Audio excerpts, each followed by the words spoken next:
नमस्कार दोस्तों, स्वागत है आपका आपके अपने YouTube चैनल अपनी कोचिंग पे। जैसा कि आप जानते हैं, आज है 13 सितंबर और 13 सितंबर का है वो एसएससी एमटीएस का एग्ज़ाम समाप्त हो चुका है, फर्स्ट और सेकंड शिफ्ट का। और अभी थर्ड शिफ्ट का होगा, वो उसके बारे में एनालिसिस करेंगे हम। तो अभी हम फर्स्ट शिफ्ट और सेकंड शिफ्ट के बारे में बात करते हैं, उसके बाद थर्ड शिफ्ट के बारे में बात करेंगे। तो आज पहला क्वेश्चन पूछा गया था कि कौन सी नृत्यांगना भरतनाट्यम और ओडिसी दोनों शास्त्रीय नृत्य से संबंधित है। तो इसका सही उत्तर होगा सोनल मानसिंह है। ऐसी नृत्यांगना है जो भरतनाट्यम और ओडिसी दोनों शास्त्रीय नृत्य से संबंधित है, क्योंकि भरतनाट्यम के जो ताल मेल होते हैं वो ओडिसी के बराबर सेम ही होते हैं। तो इनका ये दोनों नृत्य कर सकती थी।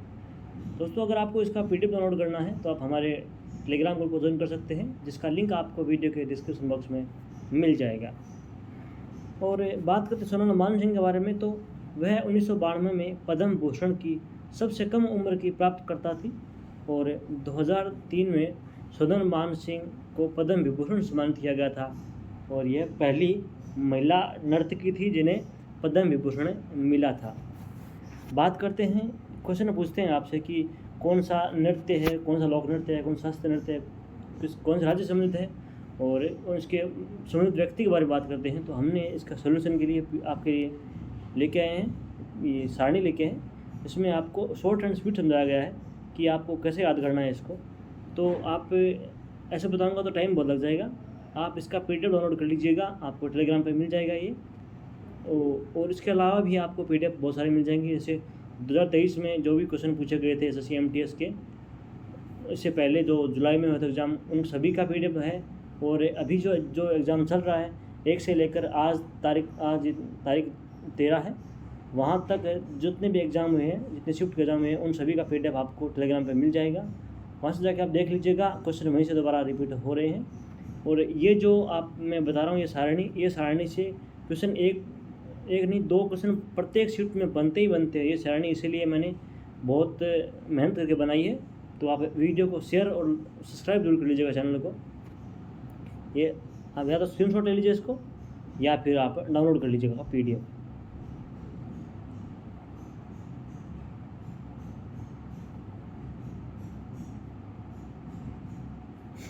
अगला क्वेश्चन है कि लता मंगेशकर को भारत रत्न पुरस्कार है वो किस वर्ष मिला था। तो इन्हें भारत रत्न पुरस्कार 2001 में मिला था और इसी वर्ष है वो बिस्मिल्लाह खान को भारत रत्न मिला था। बात करें इनके बारे में और, तो लता मंगेशकर को भारत रत्न के अलावा कई अन्य पुरस्कार भी मिले हैं, जिनमें शामिल है इन्हें राजीव गांधी पुरस्कार, NTR पुरस्कार, महाराष्ट्र भूषण, स्टारडस्ट का लाइफ टाइम अचीवमेंट, जी सिने का लाइफ टाइम अचीवमेंट। अगला क्वेश्चन है कि राजगीर उत्सव का संबंध है वो किस राज्य से है। तो राजगीर उत्सव का संबंध है वो बिहार से है और यह एक वार्षिक 3 वर्षीय नृत्य और संगीत उत्सव है।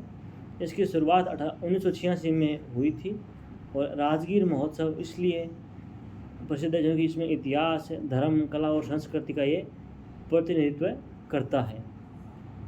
बात करते हैं, आपसे पूछते हैं कि कौन सा नृत्य है वो कौन से राज्य से संबंधित है। तो बिहार से है वो बिहुला छठ पूजा, राजगीर नृत्य उत्सव, मधु श्रवणी समा, चकेव जीवित पुत्रिका, ये बिहार से संबंधित नृत्य और त्यौहार है। उड़ीसा से है कोणार्क महोत्सव, अंतर्राष्ट्रीय रेत कला उत्सव, ये उड़ीसा से है। राजस्थान से बात करें तो राजस्थान से बूंदी महोत्सव, मरुस्थल महोत्सव, गणगौर उत्सव, ये क्वेश्चन गणगौर उत्सव को पूछ लिया गया है। मत्स्य उत्सव, ब्रज उत्सव और शेखावाटी उत्सव, ये सब है जो राजस्थान से संबंधित है। बात करें पश्चिम बंगाल की, तो पश्चिम बंगाल से दुर्गा पूजा, ये पूछ लिया गया है SSC में। नंदीकर राष्ट्रीय रंगमंच उत्सव, ये भी पश्चिम बंगाल से है। बात करें मध्य प्रदेश से, तो तिताजी मेला, खजुराहो उत्सव, ये SSC MTS में पूछ लिया गया है। केरल की बात करें तो ओणम, ये फेमस है, ये पूछ लिया गया है।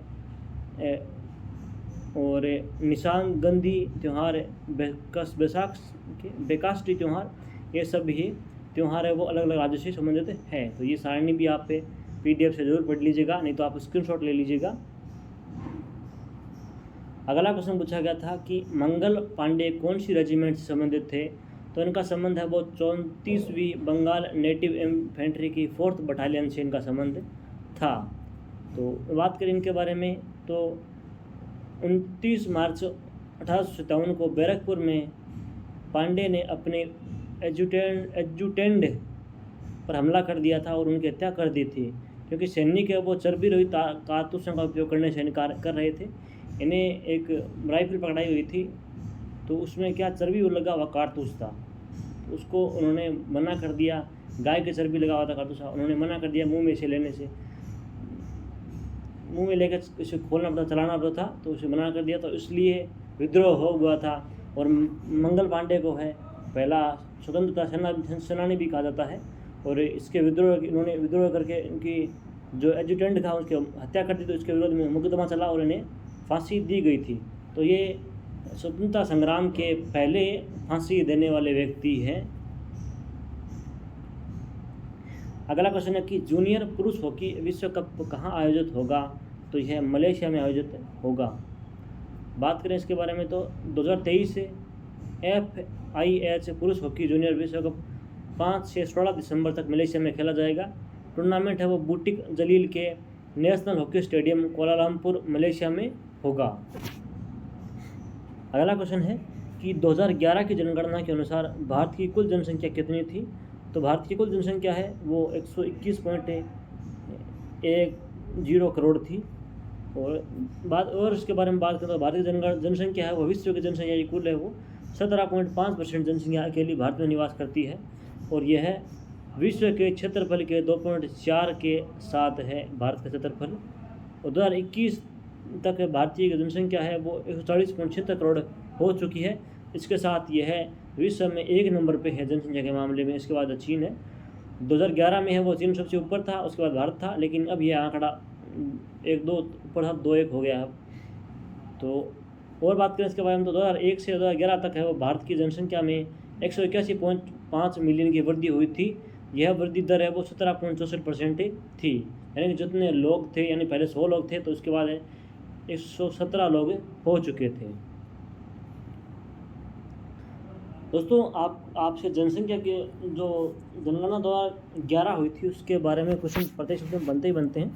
तो इसके लिए आप हमारे चैनल पे है वो वीडियो पड़ा है एक जनगणना का 2011 का, जो कि बहुत ही छोट है, वो 7 से 8 मिनट का है। बहुत कम समय में बहुत चीज़ें समझाई गई है, तो वो वीडियो आप देख लीजिएगा, आपके लिए काफ़ी एग्जाम में हेल्प मिलेगी उससे। अगला क्वेश्चन है कि जम्मू कश्मीर पुनर्गठन अधिनियम कब पारित हुआ था, तो यह 5 अगस्त 2019 को वो पारित हुआ था राज्यसभा में। और उसके बाद वो लोकसभा में 6 तारीख को पारित हुआ था और अमित शाह ने इसको पारित किया था।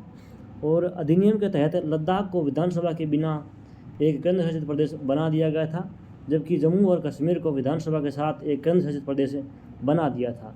जम्मू और कश्मीर का उच्च न्यायालय भी बरकरार रहा था इसमें। और आपने सुना होगा कि धारा 370 हटा दी गई है, तो वही मुद्दा है, ये है जम्मू कश्मीर पुनर्गठन वाला। अगला क्वेश्चन है कि संतुलित बजट क्या होता है, तो संतुलित बजट वो होता है जिसमें कुल राजस्व व्यय के बराबर या उससे अधिक हो, यानी जितनी आमदनी हो सरकार को उसके बराबर ही वापस सरकार खर्चा कर दे, तो वह संतुलित बजट होता है। वैसे बजट 3 प्रकार के होते हैं। अधिशेष बजट, यानी सरकार के खाते में जैसे आमदनी सरकार को ज़्यादा हो गई और व्यय है वो कम हो गया, तो यह अधिशेष यानी खाते में सरकार के बच जाता है पैसा। और इसके बाद है संतुलित बजट, तो वो होता है बराबर होता है, जितना आय उतना व्यय। उसके बाद है घाटा बजट, है यानी आय तो कम हुई हो और व्यय ज़्यादा हुआ हो, तो उसे कहते हैं घाटा बजट। ये बजट है वो सरकार के 3 प्रकार के बजट होते हैं। अगला क्वेश्चन है कि भारत में मानसून है वो सबसे पहले किस राज्य में आता है, तो मानसून सबसे पहले वो केरल में आता है, क्योंकि दक्षिणी पश्चिमी मानसून हमारे भारत में आता है, तो इसलिए दक्षिण पश्चिम में सबसे पहले है वो केरल राज्य आता है। बात करें भारत में किस प्रकार से वर्षा होती है, तो भारत में 2 प्रकार से वर्षा होती है, दक्षिणी पश्चिमी मानसून और उत्तरी पश्चिमी मानसून। इसके बारे में बात करें तो दक्षिणी पश्चिमी मानसून है वह मानसून को जून से शुरू होता है और सितंबर तक जारी रहता है। बात करें उत्तरी पूर्वी मानसून की, तो वह मानसून जो नवंबर में शुरू होता है और दिसंबर तक जारी रहता है, तो वह उत्तर पूर्वी मानसून होता है। भारत में मानसून है वो इस प्रकार से प्रवेश करता है इधर से, जैसे आप देख सकते हैं इसमें डेट भी लगाई हुई है कि 1 जून से लगभग यहाँ आता है, 5 जून यहाँ आता है, 10 जून यहाँ, 15 जून यहाँ, तो ये यहाँ होता है। ये यहाँ पे अरावली की पर्वत श्रृंखला, ये अरावली इसके समांतर है, इसे समांतर ही अरावली है, इसलिए राजस्थान में है वो वर्षा कम होती है। एक क्षेत्र है तो सूखा राजस्थान का, यहाँ वर्षा कम होती है क्योंकि अरावली है वो मानसून के समानांतर है, तो इसीलिए वजह से वर्षा कम होती है। और इसके पश्चात यहाँ पे जो हिमालय पर्वत है, तो ये मानसून वहाँ जाकर बादल यहाँ टकराते हैं, तो इसलिए जो ये क्षेत्र है वहाँ, ये क्षेत्र है वहाँ सबसे ज़्यादा बारिश होती है। और इन क्षेत्रों में वर्षा होने का अरावली के पास है, वो जो इधर से मानसून आता है बंगाल की खाड़ी से, वो मानसून जो अरावली खाड़ी से, अरावली पर्वतमाला से टकराता है, तो यहाँ बारिश इस क्षेत्र में होती है। अगला क्वेश्चन है कि विनेश फोगाट ने वर्ल्ड कुश्ती चैंपियनशिप में कितने पदक जीते थे? तो इन्होंने वो 2 पदक जीते थे। और कब कब जीते थे? तो 2022 में उन्होंने सर्बिया के बेलग्रेड में 53 किलोग्राम वर्ग में कांस्य पदक जीता था। इससे पहले 2019 में नूर सुल्तान जो कजाकिस्तान है में कांस्य पदक जीता था। तो इसके साथ ही है वर्ल्ड कुश्ती चैंपियनशिप में 2 पदक जीतने वाली एकमात्र भारतीय महिला बन चुकी है विनेश फोगाट है। इसके अलावा फोगाट ने 3 बार की राष्ट्रीय मंडल खेलों में स्वर्ण पदक जीते हैं। इसके और उन्होंने एशियाई खेलों में 1 स्वर्ण पदक जीता है। अगला क्वेश्चन है कि त्रिपुरा अधिवेशन में सितारामैया को किसने हराया था? तो सितारामैया को वो सुभाष चंद्र बोस ने हराया था। बात करें कब चुनाव हुआ था, तो सुभाष चंद्र बोस ने 1939 में त्रिपुरा अधिवेशन में पट्टाभी सितारामैया को हराया था। बोस ने दूसरे कार्यकाल के लिए कांग्रेस के अध्यक्ष के रूप में फिर से चुनाव के लिए खड़े हुए थे बोस, और उन्होंने 203 वोटों से सितारामैया को हराया था। बोस ने फरवरी 1938 में पहली बार निर्विरोध कांग्रेस के अध्यक्ष के रूप में भी ये चुने जा चुके थे। और जो सितारामैया है, पट्टाभी सितारामैया, ये गांधी जी के वो कैंडिडेट थे। गांधी जी ने ऐसा स्टेटमेंट भी दिया था कि आप सितारामैया को हराएंगे तो मुझे भी हराएंगे आप, ये सितारामैया की हार मेरी हार होगी। फिर भी है वो सुभाष चंद्र बोस जीत गए थे चुनाव में। अगला क्वेश्चन है कि वेटिंग फॉर ए वीज़ा किसकी आत्मकथा है? तो यह आत्मकथा है वो भीमराव अम्बेडकर की, डॉक्टर भीमराव अम्बेडकर की। यह क्वेश्चन एसएससी का डिफरेंट क्वेश्चन है, तो आप इसे ध्यान से देखिएगा। और इसके बाद में बात करें तो भीमराव अम्बेडकर ने अंग्रेजी में अपनी आत्मकथा लिखी थी, और इसमें उनके उनके साथ हुए भेदभावों का उल्लेख भी किया है। जैसे उन लोगों के साथ है वो भीमराव अम्बेडकर के साथ भेदभाव हुए थे क्योंकि ये नीची जाति से संबंधित थे। और यह अमेरिका के कोलंबिया विश्वविद्यालय में पढ़ाया जाता है। और सविता पाठक ने वेटिंग फॉर ए वीज़ा का हिंदी अनुवाद भी किया है। तो यह कितनी बड़ी अचीवमेंट है हमारे लिए कि इस जो आत्मकथा है इसे कोलंबिया विश्वविद्यालय में पढ़ाया जाता है, अभी सिलेबस में है उनकी। अगला क्वेश्चन है कि विशाखापट्टनम बंदरगाह है कहाँ पर स्थित है? तो विशाखापट्टनम बंदरगाह है वो आंध्र प्रदेश के स्थित है, और ये कोरोमंडल तट पर स्थित है। और बात करें इसके विशाखापट्टनम क्यों फेमस है, तो विशाखापट्टनम है वो बंदरगाह भारत का 4था सबसे बड़ा बंदरगाह है। यह भारत के 13 प्रमुख बंदरगाहों में से एक है, और यह भारत का दूसरा सबसे बड़ा बंदरगाह है जहाँ से गुजरने वाले माल की मात्रा के हिसाब से तो सबसे अधिक माल है वो मुंबई बंदरगाह से गुजरता है। उसके बाद है वो विशाखापट्टनम बंदरगाह है। बात करें भारत के 13 प्रमुख बंदरगाहों के बारे में, तो इससे पहले हमने बताया था और फिर भी आपको बता रहे हैं, चित्र के माध्यम से आप पढ़ सकते हैं कि जो पश्चिमी तट है उधर कांडला, बांदीनगर, मुंबई, मार्मागोवा, न्यू मंगलोर, कोचीन बंदरगाह हैं।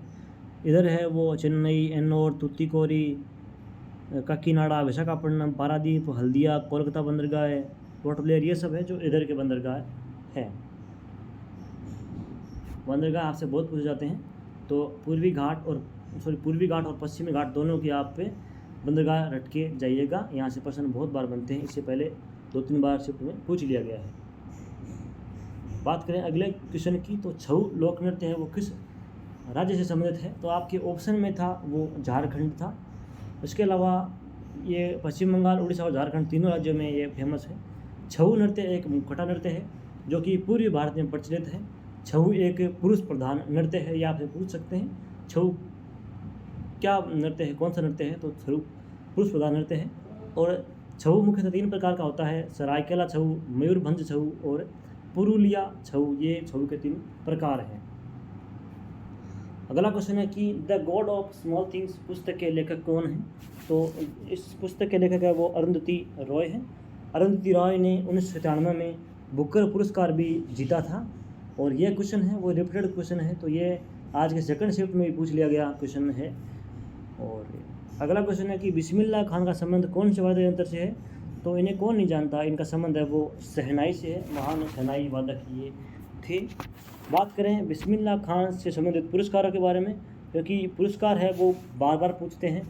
कल मैंने बताया था आपको कि लता मंगेशकर से जो संबंधित पुरस्कार थे उन सब के बारे में बात की थी। मैंने कहा था कि आपको पूछ सकते हैं। इससे पहले बिस्मिल्लाह खान का पुरस्कार से संबंधित पूछ लिया गया है कि बिस्मिल्लाह खान को भारत रत्न पुरस्कार कब मिला था। तो और बात करें इसके बारे में, जिन्होंने क्लास नहीं देखी मेरी वाली, तो आप देख सकते हैं कि बिस्मिल्लाह खान को निम्न पुरस्कार मिले थे। भारत रत्न इन्हें 2001 में मिला था, लता मंगेशकर के साथ में। स्वाति संगीता पुरस्कारम जो कि केरल सरकार देती है वो 1998 में मिला था। और टी चौधैया राष्ट्रीय पुरस्कार जो 1995 में कर्नाटक सरकार देती है वो मिला था।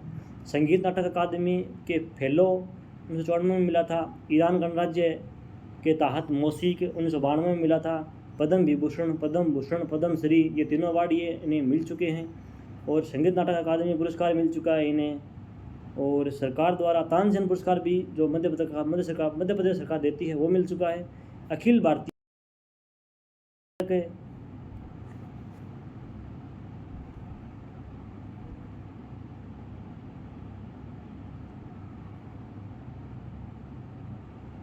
क्या ये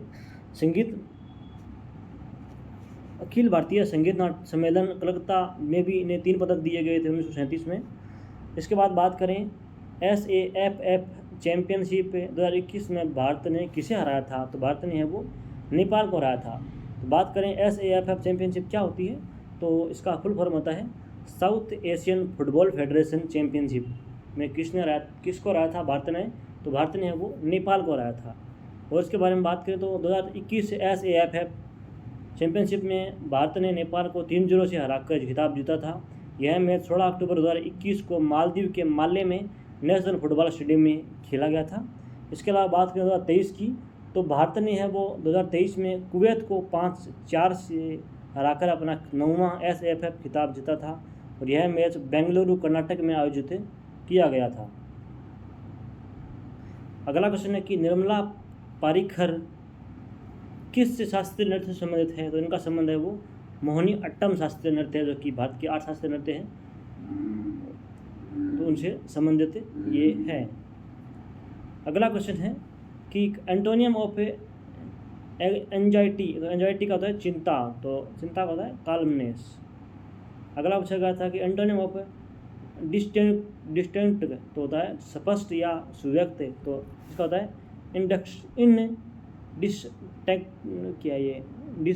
डिसटिंक्ट, तो इनडिस्टिंक्ट रहता है अस्पष्ट। तो ये थे आज के फर्स्ट शिफ्ट के। बात करते हैं सेकंड, ये यहाँ फर्स्ट नहीं है, यहाँ पे ये सेकंड शिफ्ट है, शायद सेकंड लगा लीजिए यहाँ पे। तो जो सेकंड शिफ्ट में पूछे गए थे क्वेश्चन उनके बारे में बात करें तो सेकंड शिफ्ट में आज पूछे गए थे कि जन्माष्टमी हिंदी के किस महीने में मनाते हैं? तो जन्माष्टमी है वो भाद्रपद मास के कृष्ण पक्ष की अष्टमी को है वो जन्माष्टमी मनाते हैं, जो हाल ही में 5-4 दिन पहले हमने मनाई थी। अगला क्वेश्चन है कि भानोजी महाराज है वो संगीत के किस घराने से संबंधित है? तो इनका संबंध है वो कथक के जयपुर घराने से संबंध इनका है। तो जो बात करते हैं, हम पढ़ते हैं कि कथक तो बात करते हैं कथक के घरानों के बारे में। तो कथक के घराने हैं मुख्यतः रायगढ़ घराना है, तो इसकी स्थापना है वो रायगढ़ घराने की स्थापना वो राजा चक्रधीर सिंह ने की थी। जयपुर घराना, इसकी स्थापना है वो कथक के जयपुर घराने की स्थापना भानोजी महाराज ने की थी। और इस घराने में है वो शिव तांडव कथक का एक आक्रामक नृत्य है। तो शिव तांडव नृत्य जो कि कथक नृत्य का एक रूप है, तो वो कौन से घराने से संबंधित है? तो जयपुर घराने से संबंधित है। तो इसकी स्थापना भानोजी महाराज ने की थी। इसके अलावा बनारस घराना, तो बनारस घराने की बात करें तो कथक बनारस घराना है वो प्रसिद्ध कथक नर्तक है जानकी प्रसाद द्वारा विकसित किया गया था। वह मूल रूप से बीकानेर के रहने वाले थे। बीकानेर है वो राजस्थान का एक जिला है बीकानेर। अगला क्वेश्चन है, नहीं सॉरी, अगला घराना है जो कि लखनऊ घराना है। तो पंडित बिरजू महाराज एक शास्त्रीय नर्तक, संगीतकार, गायक और लखनऊ के कालंका बिदादीन घराने के प्रतिपादक थे। तो इन्होंने लखनऊ घराने की स्थापना की थी। तो ये सब थे जो घराने थे संगीत के और कथक के घराने थे, उन सब की बात हमने कर ली है। मुख्यतः यही घराने हैं। अगला क्वेश्चन है कि राज्यसभा में नामांकित होने वाली पहली महिला शास्त्रीय नृत्यांगना कौन है? तो ये है रुक्मिणी देवी अरुंडेल। ये दोस्तों क्वेश्चन है वो 12 सितंबर को भी यानी कल पूछा गया था। तो राज्यसभा में नामांकित होने वाली रुक्मिणी देवी अरुंडेल का कार्यकाल है वो 1952 से 1962 तक रहा था इनका कार्यकाल। अगला क्वेश्चन पूछा गया था आज कि राग दरबारी पुस्तक के लेखक कौन है? तो राग दरबारी पुस्तक के लेखक वो श्रीलाल शुक्ल है। और बात करें इस पुस्तक के बारे में, इस महाकाव्य के बारे में, तो राग दरबारी के लिए शुक्ल को 1969 में साहित्य अकादमी पुरस्कार से सम्मानित किया गया था और यह सर्वोच्च भारतीय साहित्य पुरस्कार है। अगला क्वेश्चन है कि पंकज दास और गंगाधर प्रधान कौन से नृत्य से संबंधित है? तो इनका संबंध है वो ओडिसी नृत्य से संबंधित है, जो कि भारत के 8 शास्त्रीय नृत्यों में से एक शास्त्रीय नृत्य ओडिसी है। अगला क्वेश्चन था कि साइप्रस के नाम से किस धातु का नामकरण किया गया है? तो साइप्रस के नाम से है वो तांबा, जैसे कॉपर कहते हैं, उसका नामकरण किया गया है। और बात करें इसके बारे में तो रोमन युग में साइप्रस में तांबे का खनन मुख्य रूप से किया जाता था। और लैटिन शब्द क्यूप्रम का अर्थ है साइप्रस की धातु, और तांबे के लिए लैटिन शब्द क्यूप्रम से प्रतीक Cu भी आया हुआ है। एक क्वेश्चन था कि डिजिटल लोक अदालत जो AI यानी इंटेलिजेंस, जो अभी AI होते हैं, AI चैटबॉट होते हैं, AI और ब्लॉक चेन पर आधारित था, उसके चेयरमैन कौन थे? जो डिजिटल लोक अदालत थी उसके चेयरमैन कौन थे? तो UU ललित थे। तो इसकी स्थापना कहाँ हुई थी? राजस्थान में इसकी स्थापना हुई थी। प्रथम AI से संबंधित जो लोक अदालत हुई है, जो कोर्ट चला है, वो राजस्थान सरकार ने इसकी स्थापना की है। और इसके अध्यक्ष कौन थे? तो उसके अध्यक्ष थे UU ललित, जो कि भारत के 49वें CJI यानी चीफ जस्टिस ऑफ इंडिया भी रह चुके हैं। और बात करें इसके बारे में तो राजस्थान राज्य विधिक सेवा प्राधिकरण की डिजिटल लोक अदालत को जुपिटिस जस्टिस टेक्नोलॉजी संगठन के तकनीकी भागीदार द्वारा बनाया जा चुका है। तो यह भारत का राजस्थान पहला राज्य है। इसके बाद महाराष्ट्र में भी है, ये योजना चली है। तो महाराष्ट्र और राजस्थान में है वो जो घरेलू मामले होते हैं, लड़ाई होती है, जो कोर्ट में जाना होता है, वो घर बैठे ही सुलझाने की सुविधा मिल जाएगी उन मामलों को। अगला क्वेश्चन है कि कैपिटल इन्वेस्ट यानी कि पूंजी निवेश क्या होता है? तो कैपिटल निवेश का मतलब होता है अपनी पूंजी को किसी धंधे में या कहीं जगह निवेश करना ही कैपिटल इन्वेस्ट कहलाता है। अगला क्वेश्चन है कि केरल की साक्षरता दर कितनी है? तो इसकी साक्षरता दर है 96.2%, लगभग इसकी 100% साक्षरता मानते हैं। दोस्तों इससे पहले मैंने बताया था आपको कि जनगणना 2011 से क्वेश्चन बनते हैं, तो आप हमारा वीडियो ज़रूर देखिएगा, जिसका लिंक आपको वीडियो के डिस्क्रिप्शन बॉक्स में मिल जाएगा। सबसे अधिक साक्षर है वो केरल है और सबसे कम साक्षर है वो बिहार है। जनसंख्या घनत्व उस बिहार का सबसे अधिक है। सबसे कम जनसंख्या घनत्व है वो अरुणाचल प्रदेश का है और सिक्किम का भी कम है। और दिल्ली जो केंद्र शासित प्रदेश का है उसका जनसंख्या घनत्व सबसे अधिक है। सबसे अधिक जनसंख्या रहने वाली जो जैसे सबसे अधिक जनसंख्या कौन से राज्य में रहती है? तो वो है उत्तर प्रदेश है। सबसे अधिक लिंगानुपात है वो है केरल का। सबसे कम लिंगानुपात है वो हरियाणा का है। ये कुछ मुख्य बातें हैं जनगणना 2011 की। अगला क्वेश्चन था कि ईस्ट इंडिया कंपनी किस युद्ध में सफल रही थी? तो ईस्ट इंडिया कंपनी है, उन्होंने प्लासी का युद्ध 1957 जो किया था नवाब सिराजुद्दौला के विरुद्ध, उसमें ये उन्होंने अपने पैर जमा लिए थे। इसके बाद एक बक्सर का युद्ध भी हुआ था 1763 या 64 में, वहाँ पे भी उन्होंने पक्का जमा। उस टाइम तो ये ऐसा मान लो पक्के में हो गए थे, उसके बाद तो ये हटे ही नहीं वहाँ से। और इसके बारे में बात करें कंप्लीट, तो प्लासी के युद्ध में ईस्ट इंडिया कंपनी के ने बंगाल के नवाब सिराजुद्दौला को हराया था। ईस्ट इंडिया कंपनी ने फ्रांस और पुर्तगाली की कंपनियों को भी युद्ध में हराया था। और 1764 को बक्सर युद्ध कंपनी के लिए निर्णायक युद्ध साबित हुआ था। इस युद्ध के बाद कंपनी ने धीरे धीरे पूरे भारत पर अधिकार स्थापित कर लिया था। तो शुरुआत कहाँ से हुई थी? तो प्लासी का युद्ध से। इसके बाद पूरे भारत में पैर जमाने के कौन सा युद्ध किया था? तो वो था बक्सर का युद्ध 1764। अगला क्वेश्चन है कि पूर्वी घाट की सबसे ऊंची चोटी कौन सी है? तो जिदगढ़ा जो चोटी है वो सबसे ऊंची चोटी है। और कंप्लीट बात इसके बारे में बात करें तो पूर्वी घाट की सबसे ऊंची चोटी है वो जिदगढ़ा है। इसकी चोटी की ऊंचाई वो 1690 मीटर होती है और यह आंध्र प्रदेश के विशाखापट्टनम जिले में स्थित है।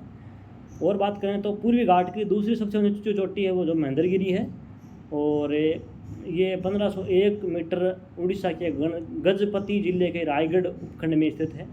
और पूर्वी घाट की औसत ऊंचाई वो 615 मीटर है और यह श्रेणी 1300 किलोमीटर लंबी है। यानी कि यहाँ जो भारत ये है तो यहाँ से लेकर ये पूर्वी घाट की लंबाई 1300 मीटर है और इसकी ऊंचाई के बारे में बात करें तो 615 मीटर यह ऊंची है। और बात करें पश्चिमी घाट की तो पश्चिमी घाट में अनाईमुड़ी की पहाड़ियाँ हैं, वो सबसे ऊंची पहाड़ियाँ हैं। अगला क्वेश्चन है कि शंकराचार्य की 12 फीट की मूर्ति कहाँ पर स्थापित की गई है? हाल ही में 2021 में स्थापना की गई थी इसकी। तो यह उत्तराखंड केदारनाथ में स्थित की गई है। प्रधानमंत्री नरेंद्र मोदी ने इसका अनावरण किया था। और प्रतिमा का वजन है वो 35 टन है और इसे मैसूर के मूर्तिकारों ने क्लोराइट शिस्ट से बनाया गया है। और इस मूर्ति के कलाकार जो थे प्रतिमा को अरुण योगीराज ने बनाया है जो बेंगलुरु के रहने वाले हैं। तो आपसे क्वेश्चन पूछ सकते हैं इसके मूर्तिकार या कलाकार इसके कौन हैं, वास्तुकार कौन थे? तो वास्तुकार इसके हैं अरुण योगीराज। अगला क्वेश्चन है कि उपराष्ट्रपति का कार्यकाल कितने वर्षों का होता है? तो उपराष्ट्रपति कार्यकाल 5 वर्षों का होता है। यह भारत का दूसरा सबसे बड़ा संवैधानिक पद होता है राष्ट्रपति के बाद में। और उपराष्ट्रपति है वो राष्ट्रपति के प्रसाद पर्यंत यानी उनकी इच्छा अनुसार ही बना रहता है। एक उपराष्ट्रपति है वो 2 राज्यों का उपराष्ट्रपति भी उपराष्ट्रपति अलग होता है, ये राज्यपाल होता है, प्रसाद पर्यंत तक बना हुआ होता है। उपराष्ट्रपति होता है वो राज्यसभा का सर्वोच्च व्यक्ति होता है, सर्वोच्च जो बैठक में वही भाग लेता है, सर्वोपरि वही होता है राज्यसभा का उपराष्ट्रपति। अगला क्वेश्चन है कि द मोजार्ट ऑफ मद्रास के नाम से किस गायक को जाना जाता है? तो इन्हें AR रहमान है, उन्हें द मोजार्ट ऑफ मद्रास के नाम से जानते हैं। इन्हें ऑस्कर अवार्ड भी मिल चुका है स्लम डॉग मिलियनेयर के गाने के लिए। कल भी इसके लिए इनसे प्रश्न पूछा था कि इन कौन से ऐसे व्यक्ति हैं जिन्हें ऑस्कर अवार्ड पहले मिल चुका है। 2009 ऑप्शन था, शायद 2009 ऑप्शन था। तो अगला क्वेश्चन है कि एक पादप कोशिका के विभाजन के दौरान वह कोशिकांग जो 2 भागों में विभाजित हो जाता है उसे कहते हैं, तो उसे नाभिक या न्यूक्लियस कहते हैं। अगला क्वेश्चन है कि FIH पुरुष हॉकी 2023 कहाँ आयोजित हुआ था? तो यह उड़ीसा में आयोजित हुआ था। बात करें उड़ीसा में कहाँ, तो बिरसा मुंडा अंतर्राष्ट्रीय हॉकी स्टेडियम राउरकेला और उड़ीसा की राजधानी भुवनेश्वर में स्थित कलिंगा स्टेडियम में यह उसका आयोजन हुआ था। जो कि ये बिरसा मुंडा अंतर्राष्ट्रीय हॉकी स्टेडियम है उड़ीसा का, यह भारत का सबसे बड़ा हॉकी स्टेडियम है और विश्व का सबसे 4 नंबर पे सबसे बड़ा स्टेडियम है। इसकी कैपेसिटी लगभग है वो 20,000 से ऊपर व्यक्ति एक साथ बैठ सकते हैं। और सबसे बड़ा स्टेडियम जो हॉकी का है विश्व में वो है पाकिस्तान में, जिसकी कैपेसिटी लगभग 40,000 के आसपास है। अगला क्वेश्चन है कि गॉड ऑफ स्मॉल थिंग्स पुस्तक के लेखक कौन है? तो इस पुस्तक के लेखक वो है अरुंधति रॉय। ये क्वेश्चन दोस्तों फर्स्ट शिफ्ट में पूछा गया था, फिर रिपीटेड है ये क्वेश्चन, तो उनके बारे में बात कर ली है हमने। अगला क्वेश्चन है कि बैंकॉक ओपन किस खेल से संबंधित है? तो बैंकॉक ओपन है उसका संबंध है वो बैंकॉक ओपन वो टेनिस से संबंधित है। और यह एक ग्रैंड स्लैम टेनिस टूर्नामेंट है जो 4 सबसे महत्वपूर्ण वार्षिक टेनिस आयोजनों में से एक है। अन्य ग्रैंड स्लैम टेनिस टूर्नामेंट जैसे Australia open, French open, Wimbledon open, इसे ही बैंकॉक ओपन कहते हैं, और US ओपन, ये एक वर्ष में है वो 4 टेनिस के वार्षिक टूर्नामेंट होते हैं ये। अगला क्वेश्चन है कि भारत में सबसे ज़्यादा बारिश कहाँ होती है? तो मेघालय के माशिनराम में है वो भारत में सबसे अधिक वर्षा होती है। बात करें क्यों होती है और कहाँ क्यों होती है, तो माशिनराम में औसतन वर्षा लगभग 11,871 मिलीमीटर होती है। ये चेरापूंजी से 100 मिलीमीटर अधिक होती है।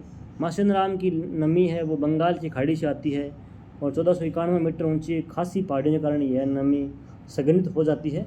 माशिनराम का नाम वो Guinness of world record books में भी दर्ज है सबसे अधिक वर्षा होने के मामले में। और सब वर्षा होने का कारण है कि एक तरफ गारो, खासी, जैंतिया 3 पहाड़ियाँ हैं, जो बादल नीचे आ जाते हैं नमी के कारण, तो वो बादल वापस ऊपर नहीं जा पाते हैं। ये यहाँ पर घना जंगल है, ऊंचे ऊंचे पहाड़ हैं, गारो, खासी, जैंतिया की पहाड़ियाँ हैं, तो ये बादल यहीं फंस कर जाते हैं और यहीं वर्षा अपनी कर देते हैं। क्योंकि नमी के कारण बादल को नीचे आना पड़ता है, नीचे आ जाते हैं लेकिन वे वापस नहीं जा पाते हैं। और ऊंचे पहाड़ होने के कारण और घने पहाड़ हैं, तो जहाँ इसके कारण है वो सबसे अधिक बारिश होती है। और नमी का कमी के कारण होता है कि इसके पास है वो बंगाल की खाड़ी स्थित है, तो नमी ऑब्वियस बात है, नमी रहेगी यहाँ पे। तो कुछ फैक्ट हैं इसके कारण वर्षा अधिक होती है। अगला क्वेश्चन है कि पंडित हरिप्रसाद चौरसिया किस वाद्य यंत्र से संबंधित है, तो इनका संबंध है वो बांसुरी वादन से है। ये क्वेश्चन भी पूछ लिया गया है पहले। तो 2000 में पंडित हरिप्रसाद चौरसिया को भारत सरकार द्वारा पद्म विभूषण से सम्मानित किया जा चुका है। बात करें बांसुरी के अन्य वादक के बारे में, तो एन लीला, पन्नालाल घोष, राजेंद्र कुमार, वी कुंजामणि, ये महान हस्तियाँ हैं जो प्रमुख बांसुरी वादक हैं। और अन्य लोकवाद्य यंत्रों के वादक के बारे में बात करें तो बार बार प्रश्न पूछते हैं। पंडित रविशंकर का पूछ लिया गया है, तो जिनका संबंध सितार वादक से है। हुसैन अहमद खान का पूछ लिया है शहनाई से। बिस्मिल्लाह खान का शहनाई से है, तो ये पूछ लिया गया है। अहमद अली खान का संबंध है सरोद से, ये भी क्वेश्चन पूछ लिया गया है। तो ये तीनों क्वेश्चन है मैंने पॉइंट आउट किए हैं, ये तीनों क्वेश्चन पूछ लिए गए हैं, तो इसलिए मैंने वापस इनको इंक्लूड किया है। एक क्वेश्चन था कि निम्न में से कौन सा मौलिक कर्तव्य नहीं है, तो ऑप्शन तो मुझे नहीं मिल पाया, लेकिन लगभग ऑप्शन ही देते हैं जो ऑप्शन मैंने बताए हैं यहाँ पे। बात करें मौलिक कर्तव्यों की, तो मौलिक कर्तव्य वो भारत के संविधान के भाग 4 में अनुच्छेद 51A के नागरिकों के मौलिक कर्तव्यों में संबंधित है। कल क्वेश्चन पूछा गया था कि मौलिक कर्तव्य है वो कौन से देश के संविधान से लिए गए हैं, तो मौलिक कर्तव्य रूस के संविधान से लिए गए हैं। और निम्नलिखित मौलिक कर्तव्य नहीं है, जैसे हम समझते हैं कि मौलिक कर्तव्य हैं, दिखने में मौलिक कर्तव्य जैसे लगते हैं, प्रत्येक नागरिक का कर्तव्य होता है, ये मानना है इनको, लेकिन ये मौलिक कर्तव्य नहीं होते। चुनाव में वोट डालना एक कानूनी अधिकार है, मौलिक कर्तव्य नहीं है ये। धन के केंद्रीकरण और उत्पादन के साधनों को रोकना, राष्ट्रीय महत्व के स्मारकों और स्थानों की वस्तुओं का संस्करण, ये इसका अनुच्छेद 49 में इसका उल्लेख मिलता है ये बात का। और ये जो है जो वो कानूनी अधिकार है, ये इसका उल्लेख अनुच्छेद में मिलता है। और लेकिन ये जो दिखते हैं ये सेम दिखते हैं, ये मौलिक कर्तव्य जैसे लगते हैं, लेकिन बच्चे इसी में कन्फ्यूज होते हैं। बात करते हैं मौलिक कर्तव्य कौन कौन से हैं, तो मुख्य मौलिक कर्तव्य के बारे में बात करें तो भारतीय संविधान का पालन करना, राष्ट्रीय ध्वज का सम्मान करना, राष्ट्रीय गान का सम्मान करना, सार्वजनिक संपत्ति की रक्षा करना, ये जो है वो मौलिक कर्तव्य हैं। लेकिन इनसे मिलता जुलता ये है राष्ट्रीय महत्व के स्मारकों और स्थानों की वस्तुओं का संस्करण करना, ये जो है इससे मिलता जुलता है, लेकिन ये ऑप्शन यही दिया हुआ था, लेकिन ये ऑप्शन नहीं होगा, ये गलत होगा। इसका उल्लेख अनुच्छेद 49 में मिलता है और इन सब का उल्लेख मिलता है अनुच्छेद 51A में मिलता है। तो दोस्तों ये था आज के हमारे सेगमेंट का फर्स्ट और सेकंड शिफ्ट का वीडियो एनालिसिस का। वीडियो आपको कैसा लगा है हमें कमेंट बॉक्स में ज़रूर बताइएगा अपनी राय। अगर आपको पसंद आए तो वीडियो को लाइक कीजिए, शेयर कीजिए और चैनल को सब्सक्राइब ज़रूर कर लीजिएगा। अगर आपको इस वीडियो का PDF चाहिए तो आप हमारे टेलीग्राम ग्रुप को ज्वाइन कर सकते हैं, जिसका लिंक आपको वीडियो के डिस्क्रिप्शन बॉक्स में मिल जाएगा। इसके अलावा SSC में जो भी क्वेश्चन पूछे गए थे 2023 में, उन सभी का क्वेश्चन का PDF है वो मैंने PDF टेलीग्राम पे उपलब्ध करवा दिया है। 1 लाइनर PDF है, उसको ज़्यादा पढ़ने में टाइम भी नहीं लगेगा, उसमें लगभग 1800 से अधिक प्रश्न हैं। और इसके अलावा एक और PDF बनाया है मैंने 1 सितंबर से लेकर जो आज 13 सितंबर तक जो एग्ज़ाम हुए हैं उन सभी का कंबाइंड PDF बनाया है मैंने। जिन विद्यार्थियों का आज एग्ज़ाम होने वाला है SSC MTS का, वो व्यक्ति है वो एक बार ज़रूर देख कर जाएँ वो PDF जो अभी हाल ही मैंने बनाया है और वो पहले PDF बनाया है, तो उन सभी का PDF आज ज़रूर देख कर जाएँ, आपके लिए काफ़ी हेल्प होगी। उसमें लगभग है वो 25 में से 20% वापस रिपीटेड मिलेंगे। तो दोस्तों ऐसे ही हमारे चैनल पर सपोर्ट बनाए रखिएगा। धन्यवाद।